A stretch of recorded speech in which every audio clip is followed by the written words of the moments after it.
हमने पहले parts of speech पे कुछ प्रैक्टिस कर ली है। मैं पिछली बार आपके लिए प्रैक्टिस सेट 1 लेके आया था। अब मैं लेके आया हूं आपके लिए practice set 2 of introduction two parts of speech. तो बिना किसी देरी के शुरू करते हैं और घुसते हैं अपने लेक्चर में। आज हम देखेंगे सेंटेंस नंबर 3। हमने पहले 2 सेंटेंसेस देख लिए हैं, ठीक है। अब हम तीसरे सेंटेंस की तरफ बढ़ रहे हैं। तो तीसरा सेंटेंस क्या है? The little boy quickly at his breakfast. छोटे लड़के ने जल्दी से नाश्ता किया। देखो, अब यहां पे हमें इस सेंटेंस में एडवर्ब ढूंढना है, ठीक है। तो बिना किसी देरी के इस वीडियो को पॉज करिए और एडवर्ब ढूंढ के निकालिए, ठीक है। कोशिश करिए कम से कम। मुझे उम्मीद है कि आपने कोशिश की होगी। अब आप सफल रहे या असफल, उससे कोई फर्क नहीं पड़ता। हम मिलके इस चीज को ढूंढेंगे। हम एडवर्ब इस सेंटेंस में ढूंढ के निकालेंगे। तो चलिए सेंटेंस दोबारा से पढ़ लेते हैं। The little boy quickly at his breakfast. छोटे लड़के ने जल्दी से नाश्ता किया, ठीक है। देखो, एडवर्ब ढूंढने से पहले अगर हम वर्ब ढूंढ ले तो हमारा काम काफी आसान हो जाएगा, ठीक है। क्यों ढूंढे हम वर्ब? एडवर्ब की डेफिनेशन याद रखो। एडवर्ब के बारे में हमने क्या पढ़ा था? एडवर्ब के बारे में हमने यह पढ़ा था कि ये वर्ब यानी कि एक्शन या स्टेट ऑफ बीइंग को मॉडिफाई करने का काम करता है, उसको डिस्क्राइब करने का काम करता है। सीधी सी बात है, वर्ब के बारे में कुछ और जानकारी देता है, ठीक है। तो ये होता है एडवर्ब। अगर हम वर्ब ढूंढ ले तो एडवर्ब ढूंढना बहुत आसान हो जाएगा। तो इसके लिए हम जरा सेंटेंस को दोबारा से पढ़ लेते हैं कि the little boy quickly at his breakfast, यानी कि छोटे लड़के ने जल्दी से नाश्ता किया। देखो, उसका एक्शन क्या है? लड़के का एक्शन क्या है? लड़के का एक्शन यह है कि उसने नाश्ता किया, उसने खाया, मतलब, है ना। तो खाया किससे पता लग रहा है? खाया पता लग रहा है एट से। ATE जो यहां पे दे रखा है ना, वो 8, उससे पता लग रहा है कि उसने खाया। 8 का मतलब होता है खाया।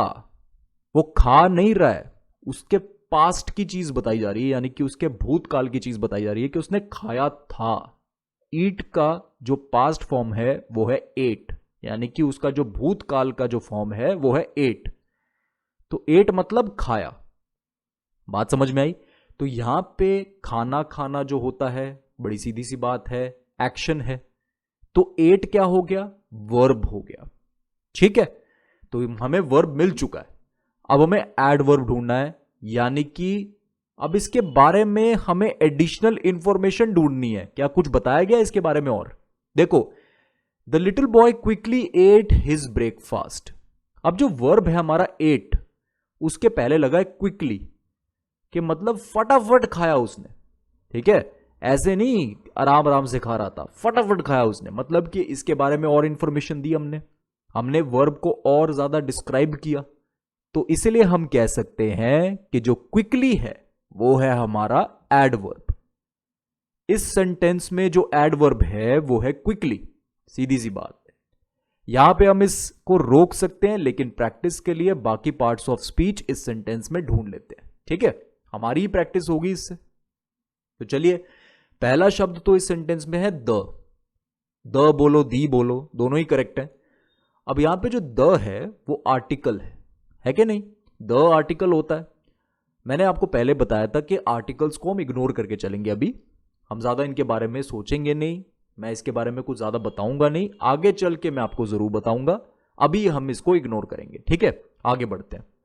अब लिटिल बॉय यानी कि छोटा लड़का, ठीक है। अब ध्यान से समझना कि इसमें क्या क्या है, कौन सा शब्द क्या रोल प्ले कर रहा है। देखो, लड़का तो हो गया नाउन, इसमें तो कोई शक नहीं है। बॉय लड़के को कहा जाता है, ये नाम है उसका, तो सीधी सी बात है, ये नाउन हो गया। लिटिल क्या है? लिटिल जो है वो इसको डिस्क्राइब कर रहा है ना।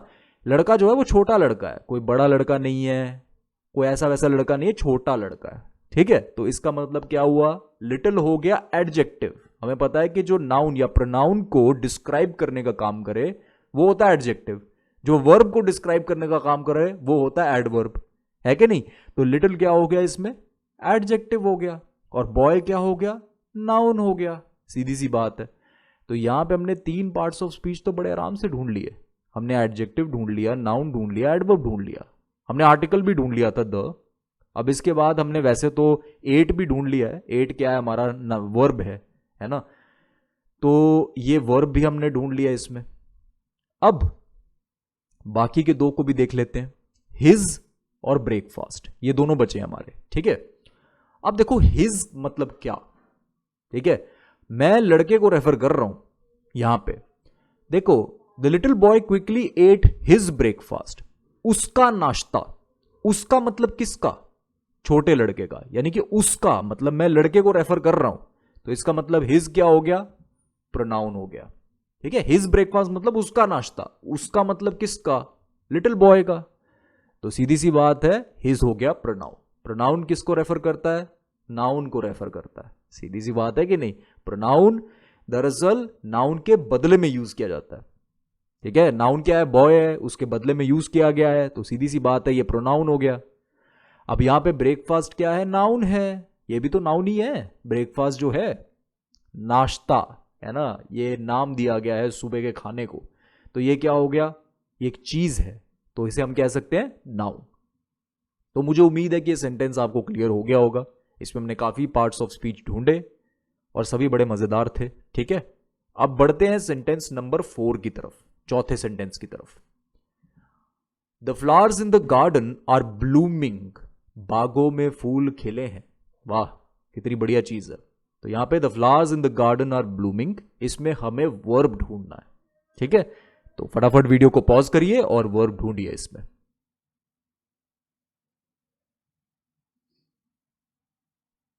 मुझे उम्मीद है कि आपने कोशिश की होगी, अब वर्ब ढूंढ लिया भी होगा। काफी हमने प्रैक्टिस करी है, तो अब हो सकता है आपने वर्ब ढूंढ लिया हो। अगर नहीं ढूंढा तो परेशान या हताश होने की जरूरत नहीं है। ठीक है, हम ढूंढेंगे मिलके वर्ब को। चलिए, the flowers in the garden are blooming, बागों में फूल खिले हैं। ठीक है, तो यहां पे खिलना क्या है, एक्शन है। ये मुझे बताने की जरूरत तो नहीं है ना, खिलना ये फूलों का एक्शन है, वो खिल रहे हैं, है ना। तो यहां पे ब्लूमिंग से दर्शाया जा रहा है खिलना। ब्लूमिंग होता है खिलना। ठीक है, तो ये ब्लूमिंग क्या हो गया, ये हो गया वर्ब। सीधी सी बात है। तो वर्ब तो हमने बड़े आसानी से ढूंढ लिया, 2 मिनट नहीं लगे, वर्ब ढूंढ लिया। तो वर्ब मिल गया हमें, लेकिन एक बड़ी इंटरेस्टिंग सी चीज इसमें और है। ठीक है, the flowers in the garden are blooming. अब इसमें जो आर है ना, आर, वो भी ध्यान से देखो, ये बड़ी इंटरेस्टिंग चीज है, इसको समझना बड़ा जरूरी है। आर जो है ना, वो भी हमारा वर्ब है। अब आप सोचोगे कि आर वर्ब कैसे है, आर का मतलब क्या होता है। देखो, आर हो, इज आर आपने कई सेंटेंसेस में देखा होगा। ये जो होते हैं ना, ये डिस्क्राइब करते हैं स्टेट को। ठीक है, और किसकी स्टेट को डिस्क्राइब करते हैं, सब्जेक्ट की। सब्जेक्ट क्या है इस सेंटेंस में, फ्लावर्स, यानी कि फूल। उसके बारे में बताते हैं, उसकी करंट कंडीशन बताते हैं कि अभी उनकी सिचुएशन क्या है, अभी उनकी स्थिति क्या है। समझ रहे हो बात को, स्थिति बताते हैं ये। तो इज और आर इसीलिए वर्ब है। बात समझ में आ रही है। हमें पता है कि वर्ब खाली एक्शन नहीं बताता, वो स्टेट भी बताता है, स्थिति भी बताता है। तो यहां पे हम फ्लावर्स की स्टेट आर से बता रहे हैं। देखो, इज और आर, अगर हम इसका हिंदी अनुवाद देखें तो वो है।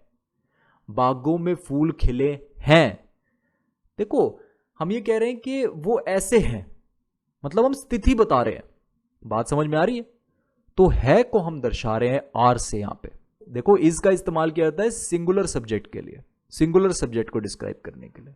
जैसे शी इज अ डॉक्टर। अब शी क्या है, एक सिंगुलर लड़की है ना, एक ही लड़की है, सिंगुलर मतलब एक, तो एक ही लड़की है। तो शी इज अ डॉक्टर, वो डॉक्टर है, उसकी करंट सिचुएशन है, उसकी अभी की स्थिति है कि वो डॉक्टर है। जो उसकी स्थिति दर्शा रहा है इज, कि वो है, वो ऐसी है। तो ये ऐसी है, ये जो है वो हम इज से दर्शा रहे हैं। अब यहां पे हम बता रहे हैं the flowers in the garden are blooming, मतलब बागों में फूल खिले हैं, मतलब उसकी स्थिति बता रहे हैं कि हां भाई, जो फूल हैं वो बागों में खिले हैं। ये सही बात है, ये उनकी अभी की स्थिति है।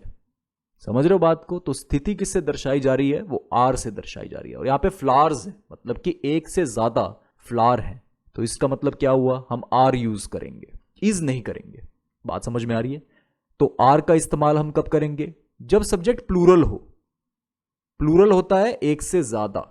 बात समझ में आ रही है? यहां पे फ्लावर्स है, फ्लावर नहीं है, एस लगा दिया है ना फ्लावर के आगे, तो इसका मतलब ये प्लूरल हो गया। हम एक से ज्यादा फूलों की बात कर रहे हैं, एक फूल की बात नहीं कर रहे। तो इसलिए यहां पे आर लगेगा। आर जो होता है वो स्थिति बताता है। बात समझ में आ रही है कि अभी उसकी स्थिति क्या है? वो ब्लूम कर रहे हैं, यानी कि खिल रहे हैं। सीधी सी बात है। तो ये हो गया हमारा वर्ब। बात समझ में आ गई? अभी हम इसके बारे में बहुत डिटेल में चर्चा करेंगे, बिल्कुल भी चिंता मत करना। इज, एम, आर कब यूज करना है, कैसे यूज करना है, बहुत सारी चीजें सीखने की हैं अभी तो अंग्रेजी में। अभी तो बिल्कुल शुरुआत में हम, अभी तो मैं सिर्फ आपको फील दे रहा हूं एक तरीके से, ठीक है? सेंटेंसेस में हम इन चीजों को ढूंढ पा रहे हैं अभी, ये बहुत अच्छी बात है। हम जैसे जैसे आगे बढ़ेंगे ना, हम और ज्यादा सीखेंगे, ठीक है? और बेहतर तरीके से आगे बढ़ेंगे। तो यहां पे हमने आर भी पता कर लिया, ब्लूमिंग भी पता कर लिया, ये दोनों के दोनों वर्ब्स हैं। बात समझ में आई? अब यहां पे द जो है वो तो आर्टिकल है, पहला शब्द जो है हमारा। दूसरा शब्द है फ्लावर्स। फ्लावर्स दरअसल है क्या इसमें? फ्लावर्स तो नाउन ही है, तो इसमें तो कोई शक है नहीं। अब इसके अलावा बाकी के भी देख लो। फ्लावर्स कहां पे खिले हैं जी? फ्लावर्स तो खिले हैं गार्डन में। तो इन क्या दर्शा रहा है? इन बता रहा है प्रपोजिशन। प्रपोजिशन क्यों बता रहा है ये भी देख लो ध्यान से। इन जो है वो हमारा प्रपोजिशन है। हम ये कह रहे हैं कि फ्लावर्स जो है वो गार्डन में खिले हैं। तो फ्लावर्स और गार्डन, इन दोनों के बीच का जो रिलेशनशिप है वो बताया जा रहा है किससे? प्रपोजिशन से। इन दोनों का रिश्ता क्या है? इन दोनों का रिश्ता ये है कि फ्लावर्स जो है वो गार्डन में खिले हैं, ठीक है ना? तो में उसके अंदर है, उसके बाहर नहीं है। ये समझ लो बात को कि गार्डन में खिले हैं। तो ये में जो है वो प्रपोजिशन हो गया, इन जो है वो प्रपोजिशन हो गया। फ्लावर्स और गार्डन के बीच का रिलेशनशिप, फ्लावर्स और गार्डन के बीच का रिश्ता जो है वो इन बता रहा है कि फ्लावर्स जो है वो गार्डन में खिले हैं, ऐसा नहीं कि गार्डन के बाहर कहीं खिले हैं या इधर कहीं। दोनों का रिलेशनशिप बता रहा है ये। तो ये प्रपोजिशन हो गया। बात समझ में आई? अब गार्डन भी नाउन है, इसमें तो मुझे बताने की जरूरत नहीं है, ये भी हमारा नाउन ही है, ठीक है? तो इस सेंटेंस में हमें नाउन भी पता लगे, प्रपोजिशन भी पता लगे और हमें वर्ब भी पता लगे, ठीक है? तो ये हमारा पूरा का पूरा सेंटेंस था। मुझे पता है ये थोड़ा सा मुश्किल था क्योंकि इसमें आर के बारे में ना बड़ी कंफ्यूजन होती है। इज, आर ये क्या होते हैं ना? तो है को दर्शा रहे हैं ये, मतलब ये स्टेट को दर्शा रहे हैं, अभी की सिचुएशन को दर्शा रहे हैं यहां पे। प्रपोजिशन भी आपको क्लियर है, प्रपोजिशन में हमेशा कंफ्यूजन रहती है, लेकिन देखो दो नियर बाय वर्ड्स के बीच का रिश्ता बताता है ये, ठीक है ना? फ्लावर्स जो है और गार्डन, इन दोनों के बीच का रिश्ता बताया इसने कि फ्लावर्स जो है वो गार्डन में खिले हैं। समझ रहे हो ना बात को? तो ये चीज हमें समझनी होती है। सेंटेंस नंबर 4 भी हमने वैसे देख लिया है। अब आपके लिए मैं एक छोटी सी होमवर्क प्रॉब्लम लेके आया हूं, ठीक है? आपके लिए एक छोटा सा होमवर्क है, खुद से करना इस चीज को, ठीक है? तो ये है homework. The book on the table is mine. अब इस सेंटेंस में आपको प्रपोजिशन ढूंढना है। इसका हिंदी अनुवाद है मेज पर किताब मेरी है। आपका काम यह है कि इस सेंटेंस में आपको प्रपोजिशन ढूंढना है, ठीक है? और नीचे कमेंट सेक्शन पे अपने आंसर जरूर देना, ठीक है? ताकि मैं भी देख पाऊं। बाकी बिल्कुल चिंता मत करना, इसका सोल्यूशन मैं आपको नेक्स्ट लेक्चर में दूंगा, तो अगला लेक्चर भी देखना मत भूलना।